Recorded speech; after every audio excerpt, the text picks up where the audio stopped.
ब्रेकनंतर आपलं पुन्हा एकदा स्वागत। बातमी वर्ध्यामधून आहे। वर्ध्यात अवकाळी पाऊस झालेला आहे आणि त्यामुळे गारपीट देखील झालेली आहे आणि अशात 95 हेक्टर पिकांचं नुकसान झालं आहे। प्राथमिक अंदाजानुसार 18 गावांमध्ये पिकांचं नुकसान झालेलं आहे। गेल्या 2 ते 3 दिवसांपासून वर्ध्याला अवकाळी पाऊस आणि गारपिटीचा फटका बसतोय। काढणीला आलेल्या पिकांचा पावसामुळे नासधूस झालेली पाहायला मिळते। डांगर, टरबूजाला तडे तर उन्हाळी पिकांना देखील मोठा फटका बसलाय। जिल्ह्यामध्ये अवकाळी पाऊस, गारपीट आणि वादळ वाऱ्यामुळे पिकांचं मोठ्या प्रमाणात नुकसान झालेलं आहे। आपण हिंगणघाट तालुक्याच्या अल्लीपूर शिवारामध्ये आहोत। येथे अनेक शेतकऱ्यांनी डांगर, टरबूज आणि इतर फळ पिकांची लागवड केलेली आहे। मात्र मोठ्या प्रमाणात गारपीट झाल्यामुळे या पिकांचं नुकसान झाले आहे। आपण बघू शकतो इथे ही जी डांगराची शेती आहे, तर या डांगराचं मोठ्या प्रमाणात नुकसान झालेलं आहे।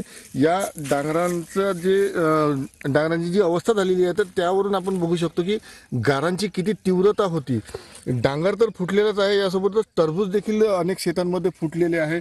इतरही पिकांचं नुकसान झालेलं आहे। ज्वारी, कोबी, टमाटर असो किंवा इतर पिकं असो, मिरची आहे आणि इतर ही पिकं जी फळपिकं आहे आणि भाजीपाला वर्गीय पिकं आहे, तर त्यांचं मोठ्या प्रमाणात नुकसान झालेलं आहे।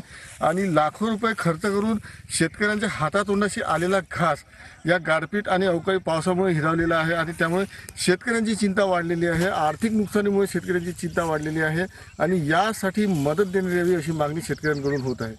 महेश मुंजेवर, TV9 मराठी, अल्लीपूर, वर्धा।